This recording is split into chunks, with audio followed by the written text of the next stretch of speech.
The Quench, where you ask, we answer.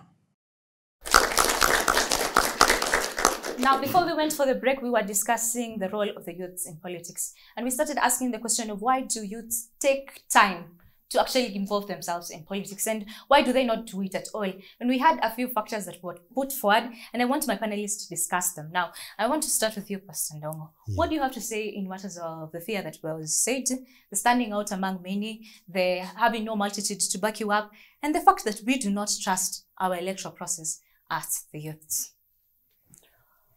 Thank you, WANGECHI. Those factors, I agree, they carry some weight.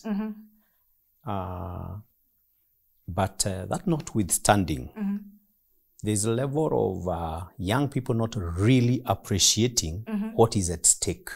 Yes. If they appreciated what is at stake, though that appreciation would diminish the strength of those opposition or failure to vote, if they understood what really goes on in the place of politics in determining their destiny, the place of politics in them attaining their dreams and their aspirations. The stakes are too high for us to fear to engage, because life indeed is for those who risk. Somebody said, in this life, you will not get what you think you deserve. You will only get what you fight for. So if you sit down and keep your cool, you're not going to get ahead in anything. All right. Yes. I'm going to let Mr. GACHOHI get on that. But before he does, I want you to take note of the fear of violence. Yes. You say something and you are not sure whether you'll be alive tomorrow. Think about that as Mr. GACHOHI tells us his view on the matters. And now, thank you. And I hear those reasons that are being put forth. And they are not far-fetched. They are not far-fetched. They are valid points. They are valid points. But I do want to say this, that the fearful, those people who are afraid, they die many times before their actual death. If the other day we were looking at the issue of Uhuru Park and Karura Forest, and we are realizing there is a woman who decided to stand. There was supposed to be in the 80s built a very tall building called the Sijui Times Tower at Uhuru Park. If you go amongst the youth and you ask them, who are the leaders that have come up from Kenya whom you admire? I have done that many times because I do leadership training. Yes. And I can tell you without fear of contradiction, even if you were to ask here, start in the people in the studio here, I am very sure before we finish, somebody would have mentioned Wangari Maathai. Yes, definitely. They say we admire Wangari Maathai, but they don't, look at the history and what she suffered to get that. We admire the freedom fighters, but we don't know that freedom came at what cost. And I am saying, therefore, we need, that lady stood alone. I almost single-handedly stood against the construction of that building. And it was never constructed. It was never constructed, yes. And she stood, for the conservation of Karura Forest. Well, quite a bit of it was hived off, but today we have a Karura Forest. A very big one, yes. So basically what I'm trying to say here is this. It is true, you may end up being victimized. But I think some people need to have 3 C's here. Any person who is getting involved in politics, especially as young people, they need to understand their call. Is this something that is coming from deep within me? Because if it is coming from deep within you, it doesn't matter the people who tries to put you down. You will still be able to still rise up and depend on God in those things. Number 2, you need to have the competence. When we are engaging here, people are engaging very competently. You can be able to see there are minds here who have ideas, but these ideas need to be actualized. Yes. And number 3, you need to have the character to do that. Character also means courage. You need to have the courage to do that. And I would also want to say, maybe advise the young people 2 things. Number 1, when you engage, don't engage with the personalities. Don't go mentioning people's names and so is doing ABCD. Kwa mjanja. Don't attack people. Deal with the ideas. Yes. If at all there is an idea to be attacked, attack the idea. I don't think this is a good idea for ourselves. I don't think this is a good idea for our future. I think the better idea should be that way. I am very sure people will listen to you. Yeah. But if you stand and all that you are doing is shouting so and so, chini so and so Jew, my friend, you'll be there because you are already provoking. Number two, I would wish that to say that besides dealing with the ideas, you need also to start the lobbying in a small way. Lobbying in a small way assures you of backup. Yeah. If I go to Pastor NDUNG'U, I go to WANGECHI and I say, this is the idea that I have. They buy into the idea. And then they themselves become proponents of that idea. Yes. The idea will keep on growing. Yeah. And sooner or later, it will be actualized. So young people, I don't keep quiet. If there is something, and what you said is true, that bad things happen or flourish when good people do nothing. Yes. And I think understanding what Pastor has said here, that it is our future which is at stake. It is our future which is at stake. Especially as the youth that have so many years ahead of us. So when we understand that, of course, nobody knows their years. Eh? Yeah. There are times when some of those young people have shorter lives to live than even the older ones. But basically what I'm trying to say here is all of us collectively, it is our future which is at stake. Yeah. And somebody has to set something. And if it is, for example, corruption, why should you just watch it and say, watch because I am only alone and so on? That mentality of victim mentality, that, when you look at the children of Israel going to Canaan, when they had the grasshopper complex, we appeared like grasshoppers before those Anakites. They ended up dying in the wilderness. And as long as our people, the young people, are feeling like grasshoppers before these people, I'm telling you, they will die in the wilderness. It is sad. We got to fight. We got to stand for what is right. For what is right, right. Thank you so much, Mr. GACHOHI. Now, moving on, I want to echo his words and his as well. You need to take that risk. Nothing good comes easy. Nothing good comes easy. And I can see a few hands and I'm going to give you an opportunity to talk. But before we go there, I want us to get to the topic of the day, election violence. Now, what pushes young people to go through violence? All of these factors that we have mentioned, are they part and parcel of the reason as why someone will decide, I don't care. I am going for that protest. I do not care. I am going to burn that house. I do not care. I'm going to do all of these things. Because I do not think that if you're a peaceful human being, any amount of money can lure you. But please, if you think otherwise, let me know. Okay, my view is I can say that the Independent Electoral and Boundaries Commission, IEBC, has not done their role because the youth must be civilized. They must undergo civic education so that they can know the importance of voting. Because we normally see IEBC coming on board only 8 or 7 months. Not even 7, 5 months to election. Okay. They must do these things earlier before elections, ndio? Yeah. So that tuone vijana wajue kwamba kuvote inatusaidia hivi na hivi. Wajue the bad thing ya kuvote na the good thing ya kuvote. Najua pia kuna mtu anaanza kusema mimi siwezi vote, but ameshakata, imagine amesharegister but hata vote. But ukienda kwa civic education, you see youth watakuwa na ile knowledge ya kujua kwamba tukivote at least sisi kama vijana our future itakuwa better. So civic education is very important, of which I blame IEBC sana kwa sababu wanakuja tu mwisho. Yeah, okay, that is your view. Civic education is key. So he said lack of civic education might be the reason as to why people get into election violence. Yes? Hello, Tobias. As for me, what leads to those election violence? First of all, tribalism. We are so much into tribalism in that hii tribe ikisimama, mimi hapana siwezi support hii tribe. Hii tribe nyingine ikisimama, hapana. So that is why ina lead. So as kuna kwa that mgawanyiko kwa nchi. As in this tribe ina support this coalition, the other one. So the best thing we can do, acha kuwa that creating awareness to the youth. As in ukifanya hivi unasaidika aje? Ukifanya hivi utasaidika namna fulani. So kuwa na that awareness in advance.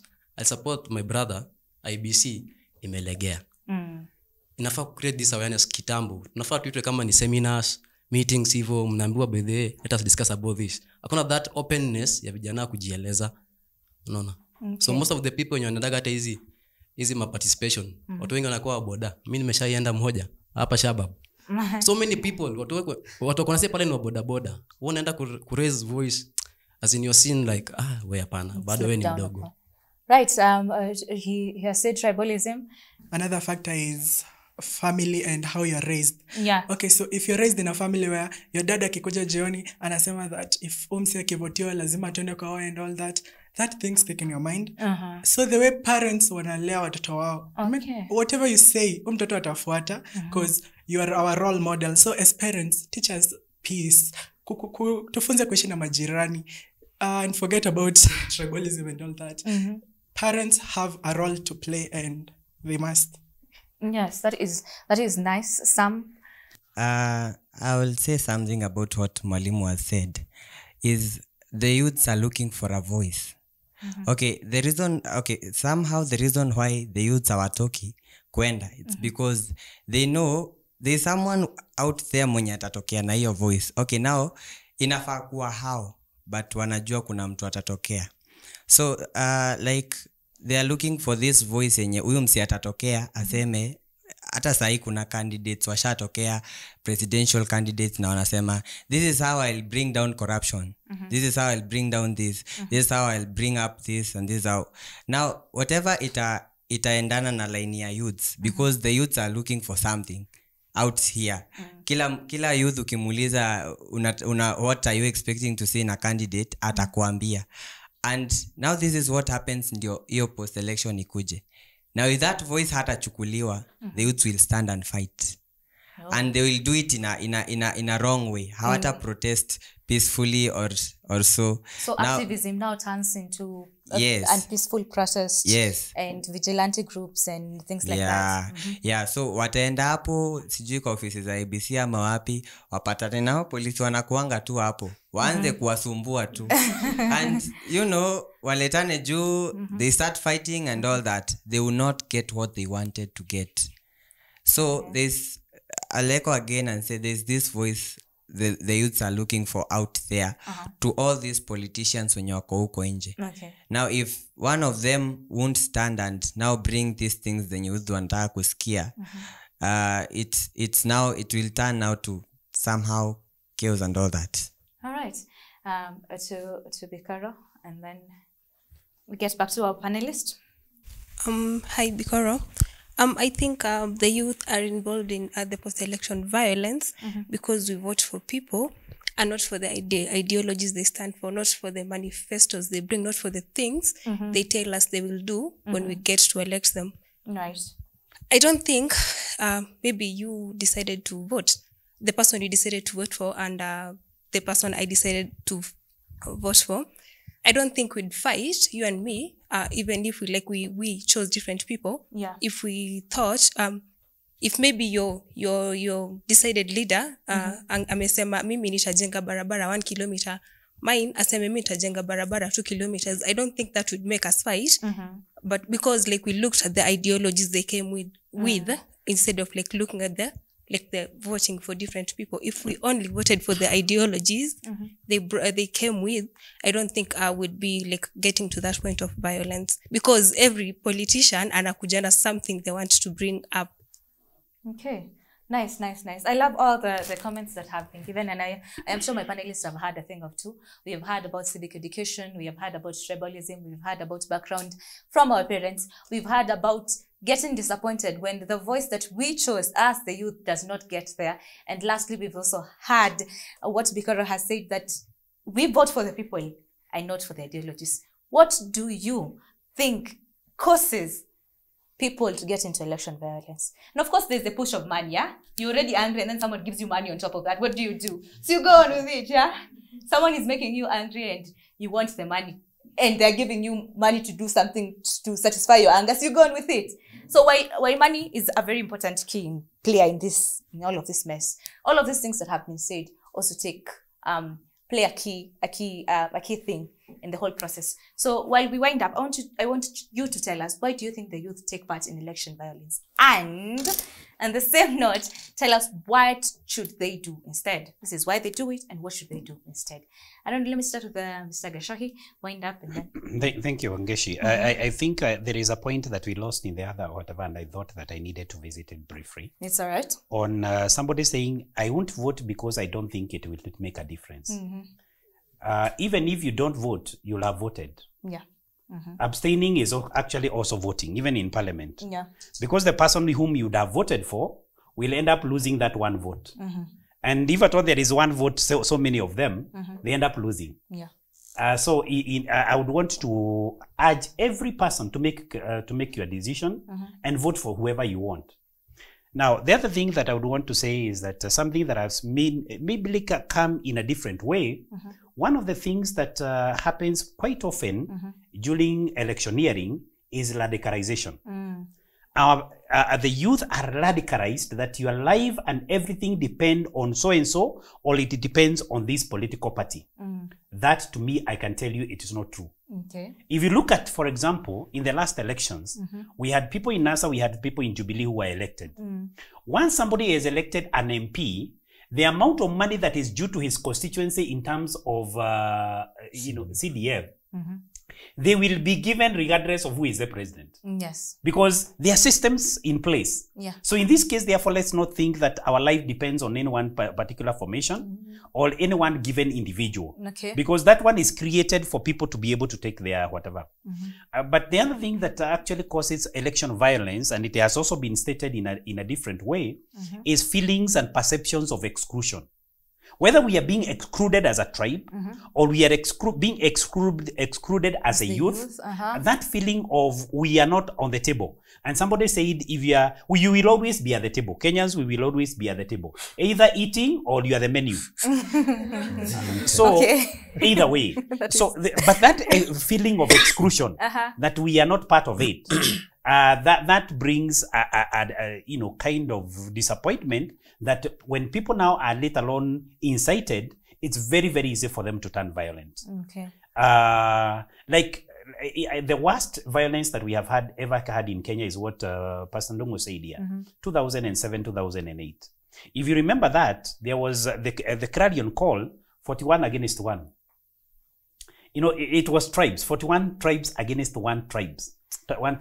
And that by the time that, it was, these others were made to feel we have been excluded from the table because our people have never been president. Not knowing that there is somebody from that community which has offered a president who is living a poorer life than you. So in this case, therefore, that feeling of exclusion, I think, is whatever. Several others have been dealt with. How do you go about it? Because you asked that in winding up. How do you go about that issue? Number one, I think somebody mentioned here, civic education is very critical. And as much as somebody is blaming IEBC, I can tell you, IEBC only deals with the civic education that deals with how do you go about voting. Yeah, exactly. And to me, I think they carry out their role. Yes. So what we need is the church, for example, can come and start saying, what are the values to look for in the people we are electing? That IEBC will not. Okay. But we ourselves, even amongst the youth, they can feel we have been excluded as the youth probably because we don't have money. How do we ensure that one of us in the next election is actually elected? And I can tell you, if the youth decided to do that, there is a lot of youth apathy today in today's standard. They were saying that those people in Kenya, the percentage, the demographics, the people who are 35 years and below make up 75% of the voters. But in IBC register that was released, those people who are 35 and below make up 46%. Meaning, therefore, that those who are above 50, above 35, are the majority of the voters. Why did the young people register? And there were two whatever. That feeling of it won't make any difference. So I believe that our youth need to be more informed, and this program is already doing that. Yes. I believe that the church should be able to do that. I believe that the youth can start their own lobby groups, small, in a small way, and let alone help one of them In fact, I look forward to any one of you who has an ambition for political position, standing up in the next election, because for this 1 year is too late, and lobbying amongst the youth. And I can tell you, you don't have to have money. In Kericho, see, they have the women rep is somebody at 24-year-old. Yeah. Where did she get the money? It is simply mobilizing. And therefore, I believe that, and again, let's maintain peace. In my own family, I was telling a pastor here that the 2 times that we have with a young person who is there, who is voting, all my children now vote. I will be voting in this election.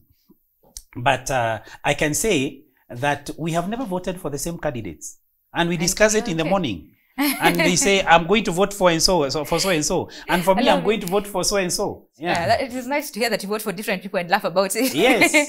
Pastor Ndungu, as we wind up, please. This is my parting shot. Young people many times are involved in post-election violence or general violence because in a big way they are vulnerable. They are the people who have the least to lose when they are riskios. Like now, it's true, physically, for example, if there is some violence around here and I have parked my car outside there, mimi nitashtuka. Mtu mwenye hajaweka gari yake hapo nje hata atarusha mawe. So in a general way, they don't have much physically to lose. So, but young people with their energy, generally they are vulnerable. Pesa kidogo kidogo in our excite. Because of course, hawaja interact na pesa sana. That is one of the reasons, and they have a taste for money. But I want to tell you, your life is still ahead of you. Organize yourself. And above it all, if you decide to stand for any election, you already have mentors. You do. All right. Wonderful. And with that, I think we call it a day. And remember, please do not be part of the violence in the name of elections. Life do continue after elections. My name is WANGECHI. Talk to us on our social media platforms. We would love to hear from you. Call out election violence. Mipango za election violence. Call them out on the social media platforms that you people engage with. And with that, I will see you next time. The Quench, where you ask, we answer.